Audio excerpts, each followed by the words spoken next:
No problem. Thank you very much. So let's turn to the Public Access Compliance Monitor. Well, the first question is obvious. What exactly is the Public Access Compliance Monitor? Basically, the Compliance Monitor is a new web-based tool that institutions can use to monitor compliance of articles that are funded by the NIH. You can see the URL for the Compliance Monitor on the slide in front of you. But as some of you have already noted, we need to know a few things before we can actually use that URL and that login. There are a few pre-login requirements that you need to know about. And the first of these is that access to the Compliance Monitor is actually limited to users who have been assigned what we call a PAC-R role in ERA Commons. That's P-A-C-R, PAC-R.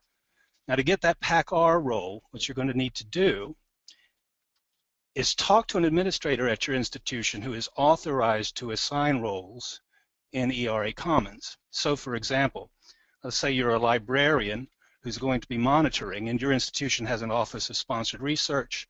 You as a librarian might contact someone in that office about getting a PAC-R role assigned to you. Now, another important point to note is that reports in the monitor are tied to the unique institutional profile file numbers, or IPFs, that are assigned to all NIH grantee institutions. Now, that means a couple of things. First, if you're at, say, Boston University, you will not be able to view compliance reports for Harvard or any other institution except Boston University. Second, and this is an important point, if you're at an institution with multiple affiliated IPFs, let's say there's an IPF for your university, and there's another IPF for the university's medical center, and yet another IPF for an affiliated research institute.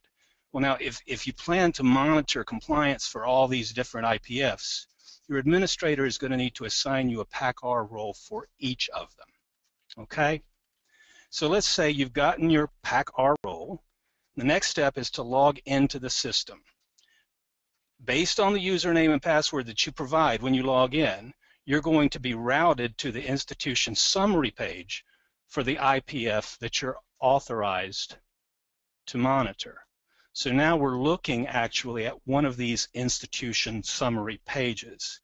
This institution summary page is for a place known as your institution. You can see the institution name given here. And this institution has the very memorable IPF 123456. So that's the institution that you've been validated to monitor. What you see then at the top here is the table on the institution summary page, which is a very simple one. Essentially, this is a global snapshot of the compliance status of articles that have been associated with your institution. Now notice at the top of the page we have here a date range that has been entered. So this is saying we're looking at the compliance status as of today for articles published in the last year between January of 2012 and today, January of 2013. You, however, can change that date range to whatever you might want it to be. And of course then the numbers down here will change accordingly. So once you have entered a date range, you come up with the total number of articles that, according to PAC-M, have been published in this period that are, according to PAC-M, falling under the public access policy. For this particular institution and this particular IPF, we've got 1,115 articles that have been identified as falling under the public access policy. 893 of these are compliant, 110 we see as non-compliant, 12 are in process, and that gives you a total compliance rate of 88%.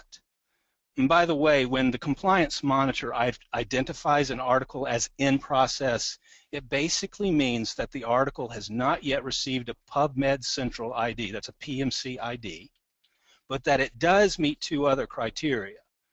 In the first place, these in-process articles have been submitted to the NIH manuscript submission system, that's the NIHMS, and they're also within 3 months of their publication date. once we get beyond that 3 months, an article in the NIHMS system, even if it's in there, if we're beyond 3 months, it will then come up as non-compliant in the public access compliance monitor. Okay, so now as I said, the institution summary is just a snapshot. You probably want to drill down and get a lot more information. To do that, all you have to do is to click on one of these numbers in the compliant or the non-compliant or the in process column. Now the one you're probably going to be most interested in is the non-compliant. So let's click on that one. And that brings us to an institution details page.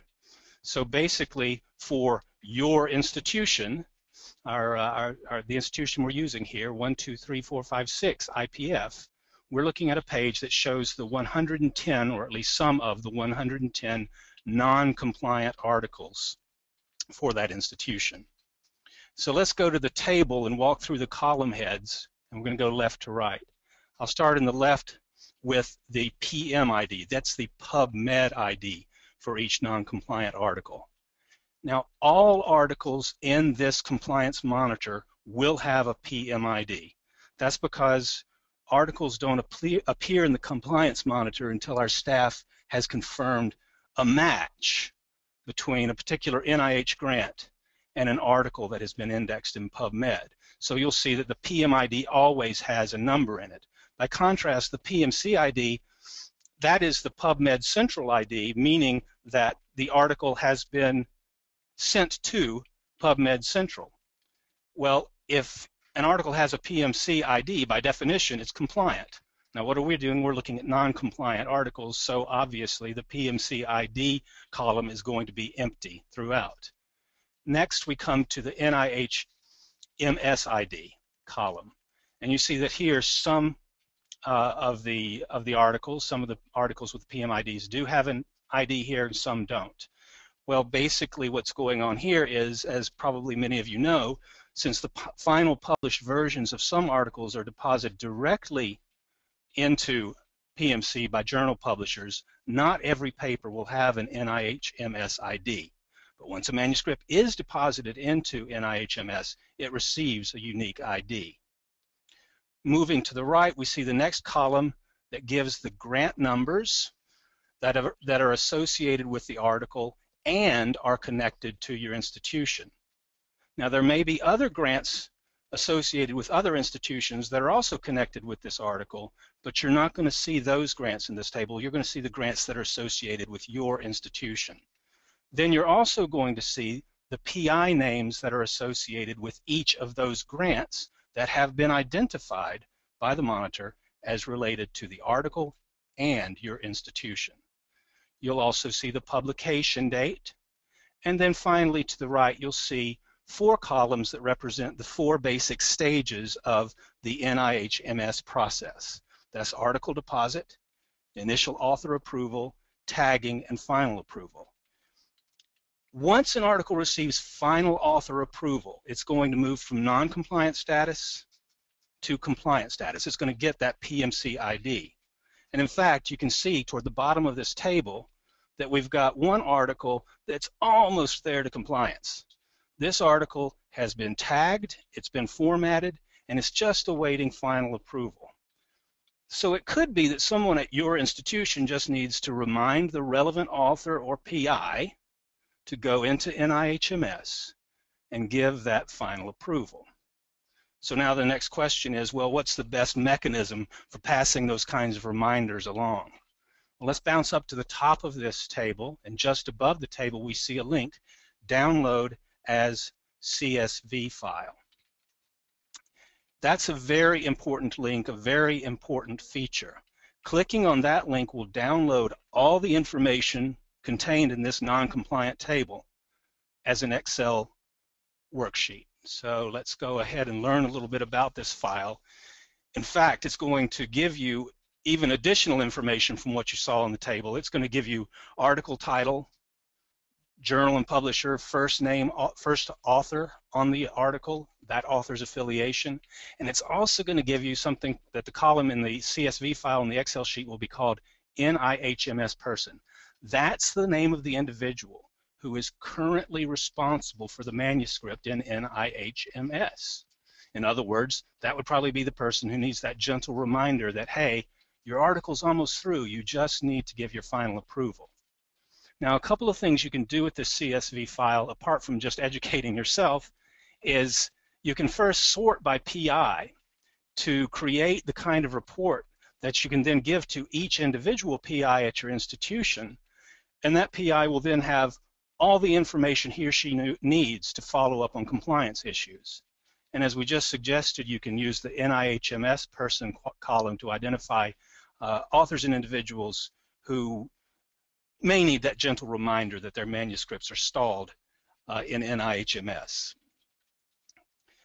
So we've seen that the CSV file, along with the article details table, give you quite a lot of information, but that information is typically related to large groups of papers, compliant papers, non-compliant papers, in-process papers. But it could be that what you really want to do is focus on one specific article. You want to get as much information as you can about that article. Well, if that's the case, you can simply click on the PM ID of the article you want to look at. So what I've done here is I've gone to the article details page, and this is actually the article details for some compliant articles at your institution.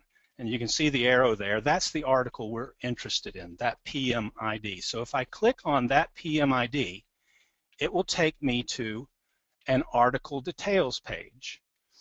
So we're moving from the general to the very specific here. Given our time, I'm not going to go through every piece of information on this page.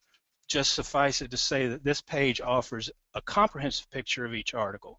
And that doesn't matter whether it's compliant, non-compliant, or in process, you'll have that information. You'll also get publisher information. You're going to get links to the PubMed record by clicking on the PM ID up here, XML version of that PubMed record. You can go right to the PMC article if, in fact, it's been deposited already, delivered into PMC. And you can see that this is a compliant article, so it is available. Therefore, you can click right into that.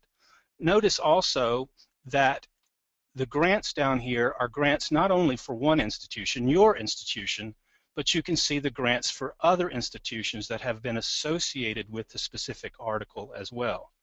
So unlike the article details table, which only shows you your institution grants, here you actually see all the institutions. Okay, that's a whirlwind tour. So what I'm going to do is actually encourage you to go to that link that you saw at the top of this segment, the Public Access Compliance Monitor URL, and you'll see that there's a link there for a user guide. Go on and click on that link and read the user guide. That'll be very helpful for you. You do need a PACR role to get into the Compliance Monitor itself, but anybody can use the user guide. Just click on the link. And if you want to, if you are using the monitor, I do welcome your feedback. Feel free to contact me at the email address given there. So, Peter, if I could just jump in with a couple of questions. Well, we're running pretty short on time. So maybe we should skip questions and go to the end. So thank you, Peter.